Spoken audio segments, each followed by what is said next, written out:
मेरे प्यारे दोस्तों, आप सभी लोगों का फिर से हमारे YouTube चैनल में आपका स्वागत है। जैसा कि पिछला वीडियो जो था हमारा वो पदार्थ के क्लासिफिकेशन पे था, पदार्थ के वर्गीकरण पर था।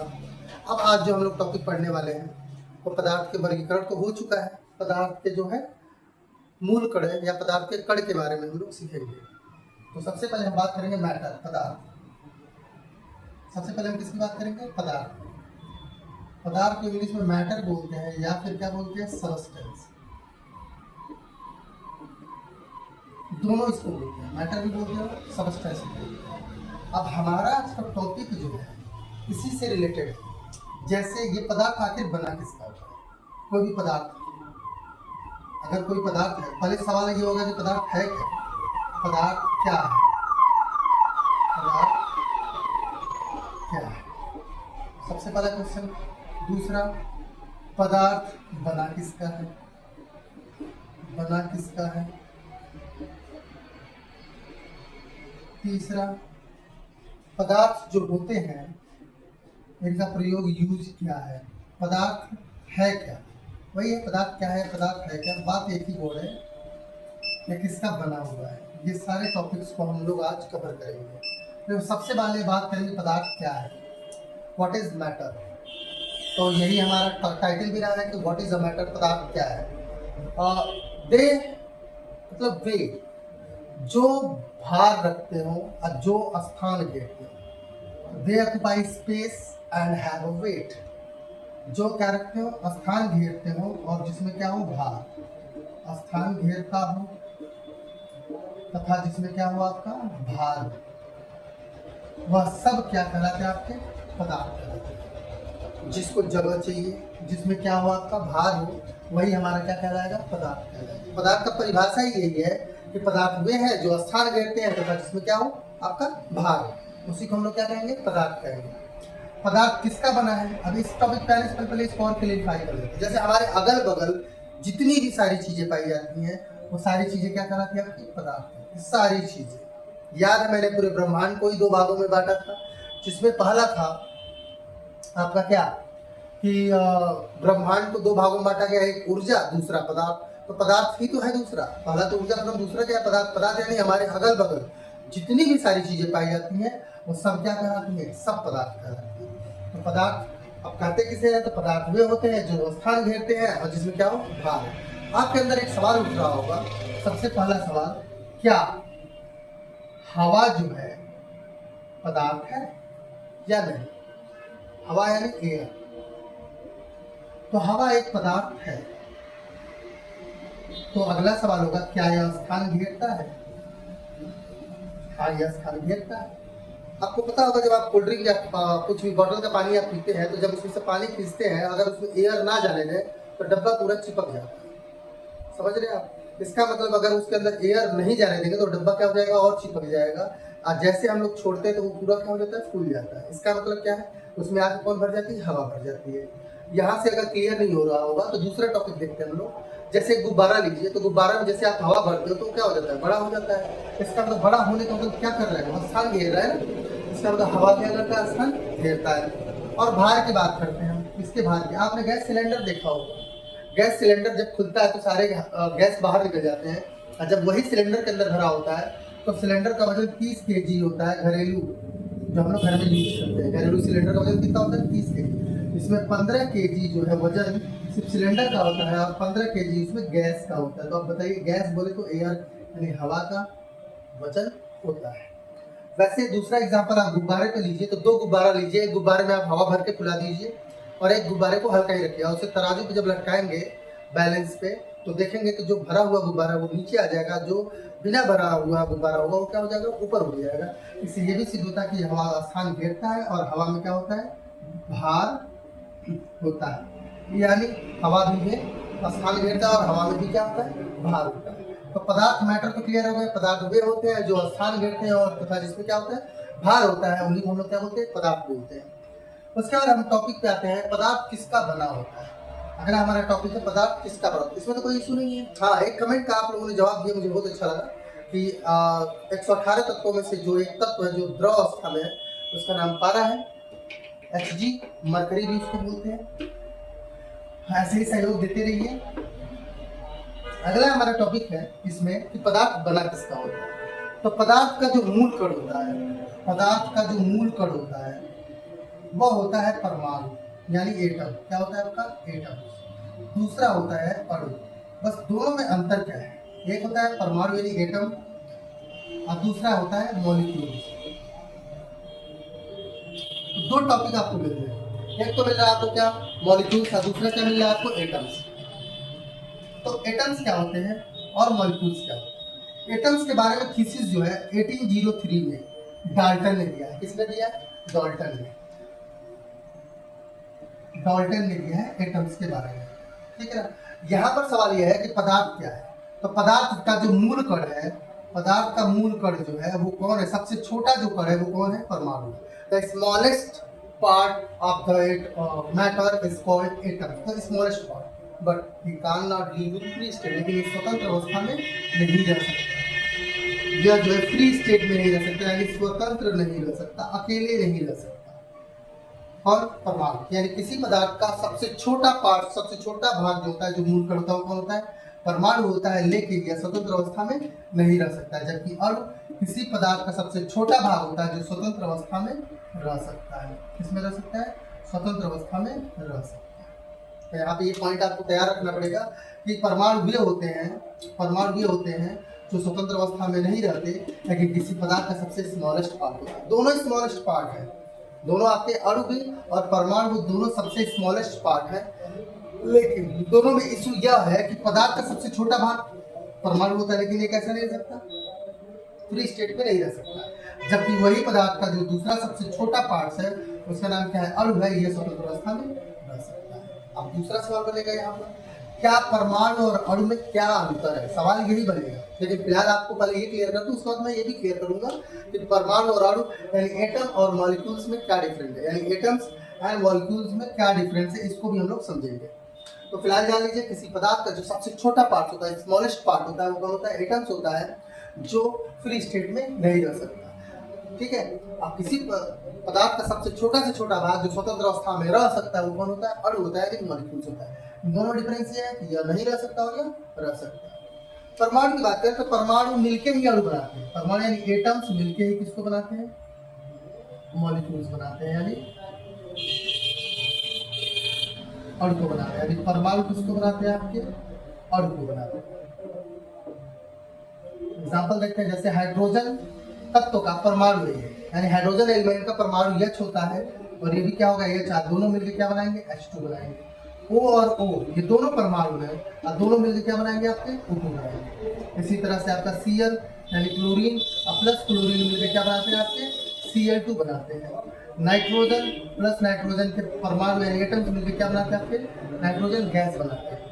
उसी तरह से आप पूरे क्रम में जाएंगे तो यहाँ पे जो है आप देखेंगे कि क्या होगा, ये जो पोर्शन जब अकेला हो, कोई भी एलिमेंट जब अकेले सिंबल के साथ मौजूद हो तो वो क्या कहलाता है? आपका एटम्स कहलाता है। और जब एक से अधिक हो, यानी दो या दो से अधिक हो, मोर देन टू, दो या दो से, two or more than two, दो या दो से अधिक, जैसे अगर दो से अधिक हो, हम फिलहाल तो दो है, तीसरा देखते हैं O plus O plus O equal to क्या होगा? O3, जो कि ओजोन होता है। ओजोन लेयर नाम सुने होंगे, जो अर्थ से 25 किलोमीटर से 50 किलोमीटर तक फैला हुआ है, जो सूर्य से आने वाली हानिकारक अल्ट्रावायलेट रे को रोकता है। उसका नाम क्या होता है? ओजोन। ओजोन का फार्मूला होता है O3। अब सवाल यहाँ पर यह है, क्या ये बाइमॉलिक्यूलर है? सॉरी, बाई एटॉमिक है। ये भी बाई एटॉमिक, ये भी बाई एटॉमिक, ये भी बाई एटॉमिक और ये ट्राई एटॉमिक है, यानी तीन परमाणुविक है। कैसा है? तीन परमाणु। ये बोले, इसे बोलेंगे द्विपरमाणुविक है, ये भी द्विपरमाणुविक, ये भी द्विपरमाणु, यानी अणु जो होते हैं द्विपरमाणुविक या त्रिपरमाणुविक भी हो सकते हैं। लेकिन एक परमाणुविक अणु, तो ध्यान दीजिएगा, पहले सबसे पहले बात करेंगे एटम्स की। एटम्स मिलके किसको बनाए? अणु को बनाए। हाइड्रोजन हाइड्रोजन एटम्स मिलके क्या बनाए? और ये भी याद रखिएगा, अणु बनाने के लिए समान अणु होने चाहिए, यानी समान तत्व के अणु होने चाहिए, परमाणु होने चाहिए। फॉर एग्जाम्पल, जैसे हाइड्रोजन का परमाणु है और एक इसका परमाणु, हाइड्रोजन का परमाणु, ये दोनों मिलके क्या बनाएंगे? हाइड्रोजन का अणु बनाएंगे। अगर यहाँ पे तत्व बदल दिया आपने तो वो अणु नहीं बनेगा, वो बन जाएगा क्या? यौगिक बन जाएगा। वो भी निश्चित रेशियो में होना चाहिए। फिलहाल हमारी बात करते हैं कि परमाणु मिलकर किसको बनाती है? अणु को बनाती है। तो यहाँ पे समझ में आ रहा होगा कि स्मॉलेस्ट पार्ट्स क्यों कहा गया, क्योंकि स्मॉलेस्ट पार्ट है, लेकिन it can live in free state, ये स्वतंत्र अवस्था में नहीं रह सकता, जबकि H2 आपका स्वतंत्र अवस्था में रह सकता है। ये क्या आपका मॉलिक्यूल्स है, अणु है, जबकि ये क्या आपका परमाणु। ठीक है जी। तो यहाँ पे आपका पदार्थ समझ में आ रहा है, पदार्थ के मूल कण कितने होते हैं, 2 होते हैं, या तो परमाणु होता है या अणु होता है। परमाणु जो सबसे छोटा होता है, लेकिन यह स्वतंत्र अवस्था में नहीं रह सकता, जबकि अणु जो होता है ये भी सबसे छोटा, लेकिन ये स्वतंत्र अवस्था में रह सकता है। दोनों में अंतर यह है कि दोनों smallest part of the matter है, दोनों, लेकिन अंतर बस यह है कि atoms can not live in free state, जबकि molecules live in free state. स्वतंत्र रह सकता है, जबकि स्वतंत्र नहीं रह सकता। ठीक है जी। ये हमारा टॉपिक थोड़ा सा कवर हुआ। अब हम बात करेंगे अब परमाणु के बारे में। अणु और परमाणु तो क्लियर ही हो गया। अब हम बात करेंगे किसके बारे में, परमाणु के बारे में। तो परमाणु को समझने के लिए सबसे पहले हम जानना पड़ेगा डाल्टन ने 1803 में क्या कहा था, इसको समझना पड़ेगा। तो समझते हैं हम लोग कि डाल्टन ने 1803 यानी 1803 में परमाणु के बारे में सबसे पहले एटॉमिक थियरीज दी थी। किसने दिया था, डाल्टन ने दिया था, जिसमें सबसे पहले उसने कहा था कि atoms can not live in free state. सबसे पहला वही था कि परमाणु स्वतंत्र अवस्था में नहीं रह सकते। ये तो लाइन सबसे बाद में आती है। सबसे पहले लाइन आता है कि किसी पदार्थ का सबसे स्मॉलेस्ट पार्ट जो होता है वो कौन होता है, आपका परमाणु होता है। यानी किसी पदार्थ का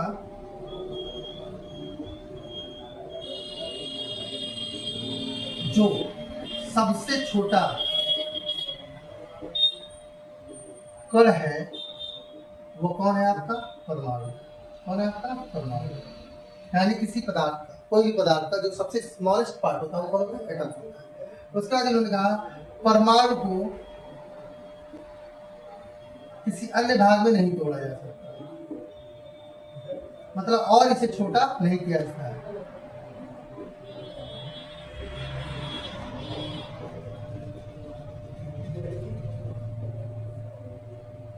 तीसरा पॉइंट कि परमाणु जो है स्वतंत्र अवस्था में नहीं रह सकता।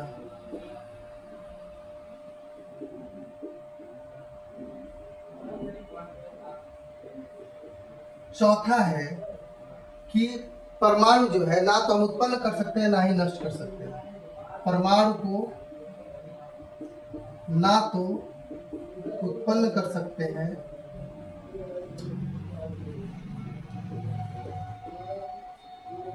और ना ही नष्ट कर सकते, neither be created not destroyed.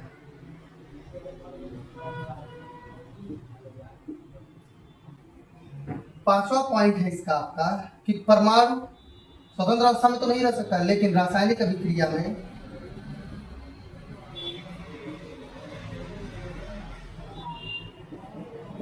बिना अपघटित हुए भाग लेता है।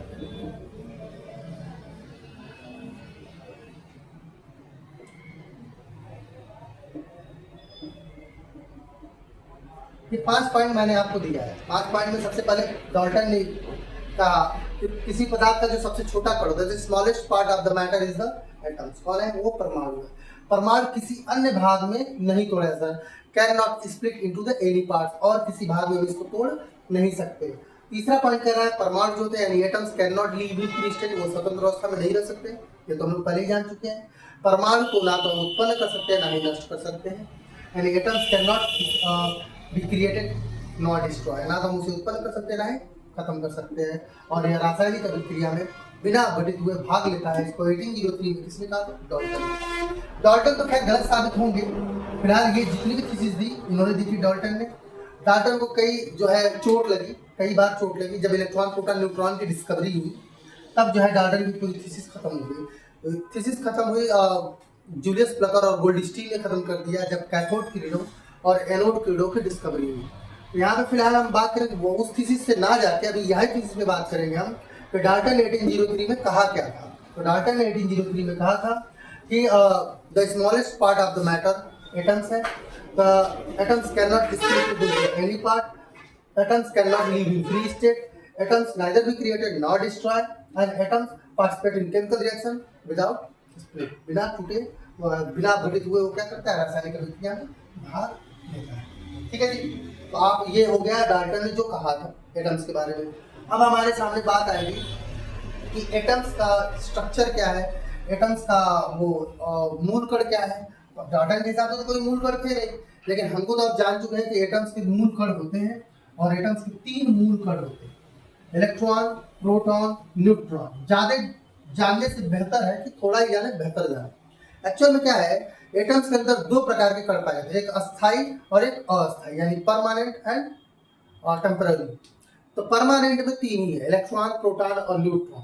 जबकि टेम्पररी में आपके positron, neutrino, anti neutrino, Mason and बहुत सारे हैं। फिलहाल हमको जानना है कि परमाणु के मूल कण है कौन। तो परमाणु के मूल कण होते हैं सिर्फ तीन। एक होता है आपका इलेक्ट्रॉन, दूसरा होता है प्रोटॉन, तीसरा होता है न्यूट्रॉन। इलेक्ट्रॉन, प्रोटॉन और न्यूट्रॉन। तो हम इसके चार्ट को देखेंगे कि इसकी डिस्कवरी कब हुई है, किसने डिस्कवर किया है, इसका आवेश यानी चार्ज क्या है, इसका वेट क्या है, इसका और सिंबल क्या है। इस सब चीजों को हम लोग यहाँ पर देखेंगे। तो सबसे पहले हम बात करेंगे, तो हम इसको रब कर सकते हैं, परमाणु के तीन मूल कण होते हैं, इलेक्ट्रॉन, प्रोटॉन और न्यूट्रॉन। ठीक है ना। इसमें जो है परमाणु जो है गोलाकार है। परमाणु के नाभिक में जो है आपका होता है न्यूट्रॉन प्लस प्रोटॉन, या न्यूट्रॉन और प्रोटॉन परमाणु के कहाँ होता है, नाभिक में होता है। जबकि इलेक्ट्रॉन इसके चारों तरफ क्या करता है, आपका चक्कर लगाता है। ऑर्बिटल में, कक्षाओं में क्या करता है, चक्कर लगाता है। ठीक है जी, इलेक्ट्रॉन कक्षाओं में चक्कर, जबकि न्यूट्रॉन और प्रोटॉन कहाँ होते हैं, नाभिक के अंदर होते हैं। इस सब के बारे में हम लोग सीखेंगे। सबसे पहले हम इलेक्ट्रॉन, प्रोटॉन और न्यूट्रॉन को समझने की कोशिश करते हैं। सबसे पहले हम बात करेंगे इलेक्ट्रॉन की। तो इलेक्ट्रॉन जो है ये तो मूल कण है। कितने मूल कण मैंने बताया, तीन मूल कण। इसका नाम क्या है, आपका इलेक्ट्रॉन है, और ये इसका क्या है, प्रतीक है। क्या आपका प्रतीक, और ये आपका हो गया नाम। प्रोटॉन को पी से दिखाते हैं और न्यूट्रॉन को एन से दिखाते हैं। सब स्मॉल लेटर का होता है। जब इसकी खोज हुई है, यानी खोज करता,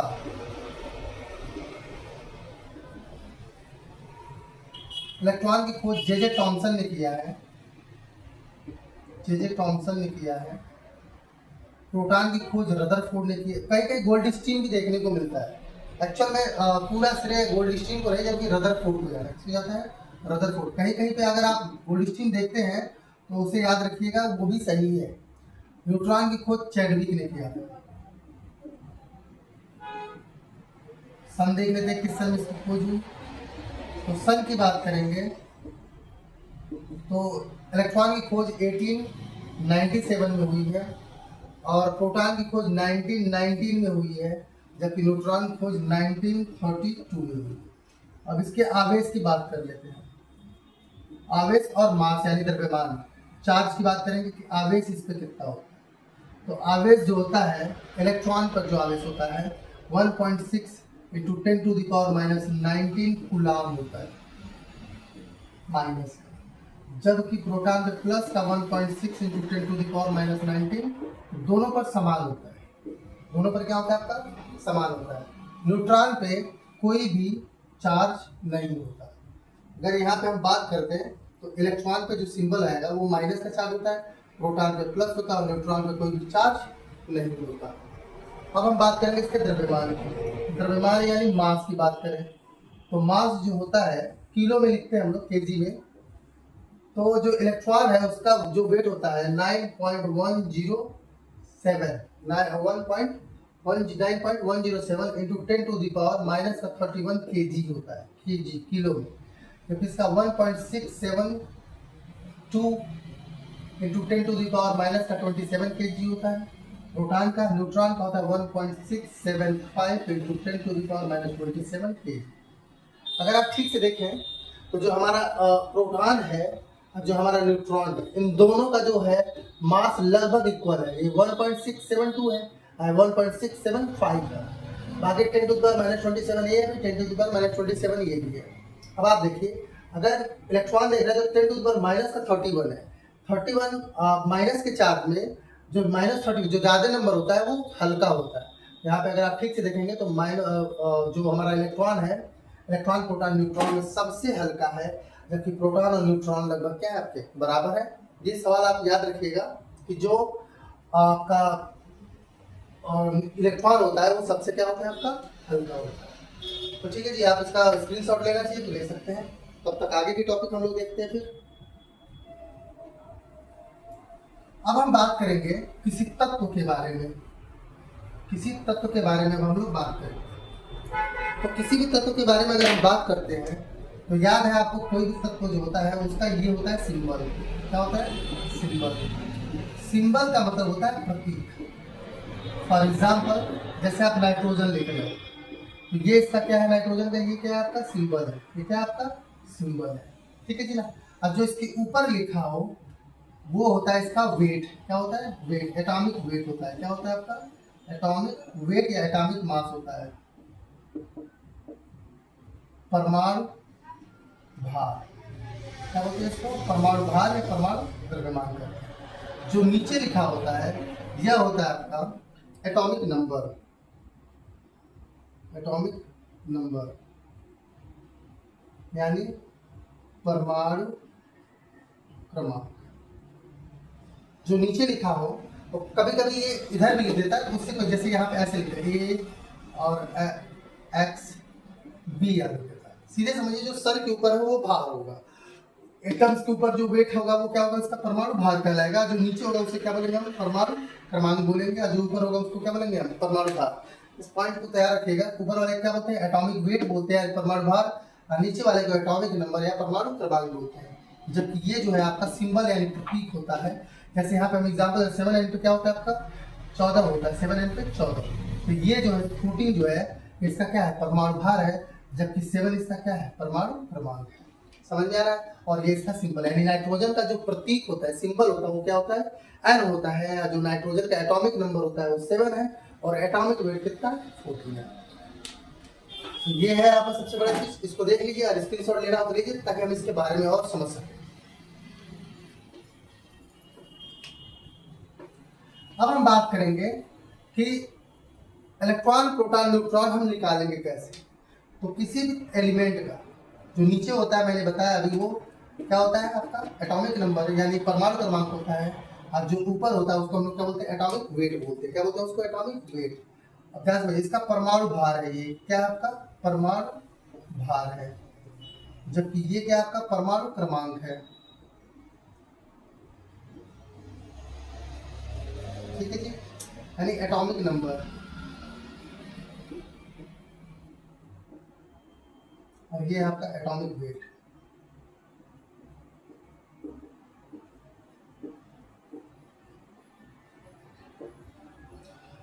तो सबसे पहले हम बात करेंगे इलेक्ट्रॉन। इलेक्ट्रॉन संख्या इज इक्वल टू, क्या समझिएगा, प्रोटॉन संख्या इज इक्वल टू परमाणु क्रमांक।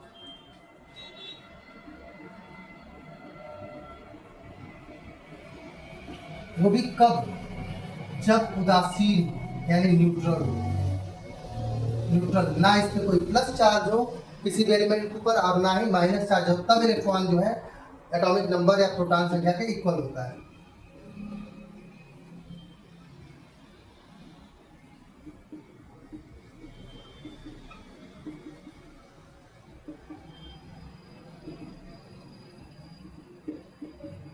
ठीक है जी, ये हो गया हमारा सबसे पहले। अब आपको पता है कि इसमें हम इलेक्ट्रॉन, प्रोटॉन दोनों निकाल सकते हैं अगर हमको एटॉमिक नंबर पता है। यानी इसमें इलेक्ट्रॉन कितना है? 7 है। और प्रोटॉन भी कितना है? 7 है। और इसका एटॉमिक नंबर भी कितना है हमारा? 7 ही है। तो आपको क्लियर हो गया कि इलेक्ट्रॉन कैसे निकालेंगे, प्रोटॉन। दो चीजें तो मिल गई। अब बचा कौन? अब बचा न्यूट्रॉन की संख्या। किसकी संख्या पूछी? न्यूट्रॉन की। तो न्यूट्रॉन की संख्या एक्चुअल में परमाणु भार जो होता है, परमाणु भार इज इक्वल टू होता है न्यूट्रॉन प्लस प्रोटॉन की संख्या। Atomic weight is equal to neutron plus proton number. समझ में आ रहा है आपको यहाँ पर? अब इसी चीज को आपको समझ आइए, दूसरा फार्मूला है। अब जैसे अगर हमको न्यूट्रॉन नंबर निकालना है, न्यूट्रॉन की संख्या निकालनी है, तो न्यूट्रॉन इज इक्वल टू हो जाएगा, प्रोटॉन को इधर लेके आएंगे यानी atomic weight atomic weight minus का हो जाएगा प्रोटॉन नंबर। और आपको पता है प्रोटॉन नंबर को ही हम एटॉमिक नंबर भी बोलते हैं। क्या बोलते हैं? एटॉमिक नंबर भी बोलते हैं। तो जाहिर है कि या तो हम एटॉमिक वेट में से इलेक्ट्रॉन नंबर ही प्रोटॉन नंबर ही घटाते हैं या एटॉमिक नंबर ही घटाते हैं तो हमको न्यूट्रॉन मिल जाएगा। तो न्यूट्रॉन बराबर 14 में 7 जाएगा, क्या बचेगा आपका? 7 बचेगा। क्या बचेगा आपका? 7 बचेगा। ठीक है, 14 में 7। अब यहाँ पे आप देख लीजिए हमने ईपीएन निकालना आपको सिखा दिया। एक बार और इसको एक्सप्लेन कर देता हूँ ताकि कोई आपको प्रॉब्लम ना हो। यहाँ पर मैंने कहा कि जो ये होता है आपका ABCD अल्फाबेट में जो लिखा होता है इसको हम लोग सिंबल बोलते हैं। क्या बोलते हैं? सिंबल। और इस समय जो ये सिंबल है यानी प्रतीक है वह नाइट्रोजन का है। किसका? आपका नाइट्रोजन का है। तो नाइट्रोजन का एक प्रतीक है जिसका एटॉमिक नंबर नीचे लिखा है, एटॉमिक वेट यानी परमाणु भार ऊपर लिखा है। परमाणु भार इसका 14 है जबकि परमाणु क्रमांक इसका कितना है? 7। ठीक है जी। अब इसमें कह रहा है कि जो परमाणु क्रमांक होता है वही प्रोटॉन संख्या वही इलेक्ट्रॉन संख्या, लेकिन इलेक्ट्रॉन संख्या तब है जब इस पे कोई भी आवेश नहीं है। आपको बाद में पता चल जाएगा, मैं खुद बता दूंगा कि आवेश होने पर इलेक्ट्रॉनों की संख्या पे क्या प्रभाव पड़ता है। तो अभी फिलहाल आपको यही जानना है कि जब कोई इस पे कोई आवेश ना हो तो जो इलेक्ट्रॉन संख्या होती है वही क्या होती है? आपकी प्रोटॉन संख्या होती है जो कि परमाणु क्रमांक के इक्वल होती है। यानी इस समय अगर हम 7n/14 की बात करें तो इसमें इलेक्ट्रॉन भी साथ है, प्रोटॉन भी साथ है, इसका परमाणु क्रमांक भी क्या है? 7 है। यानी आप कह सकते हैं कि यही आपका परमाणु क्रमांक है, यही आपका इलेक्ट्रॉन है और यही आपका कौन है? प्रोटॉन भी है। यानी इलेक्ट्रॉन, प्रोटॉन और परमाणु क्रमांक तीनों कौन सा है? परमाणु क्रमांक। और जो हमारे 14 दिख रहा है आपको ये N+P है यानी न्यूट्रॉन प्लस प्रोटॉन की संख्या होती है।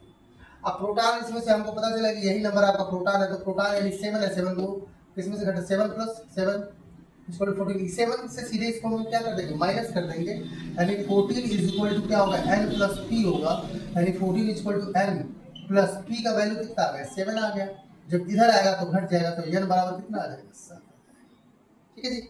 तो जब भी आपको डायरेक्ट निकाल लो, आप पहले ये फार्मूला तो समझिएगा, इलेक्ट्रॉन प्रोटॉन न्यूट्रॉन पर इलेक्ट्रॉन प्रोटॉन की संख्या परमाणु क्रमांक से निकाल सकते हैं, जबकि न्यूट्रॉन की संख्या हम उसके परमाणु भार से निकालेंगे। परमाणु भार में से हम परमाणु क्रमांक को घटा दें तो हमको क्या मिल जाएगा?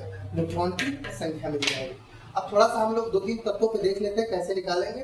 उसके बाद 20 तक आपको खुद याद करना है, खुद निकालना है, याद नहीं करना, निकालना है खुद। तो सबसे पहले हम बात करेंगे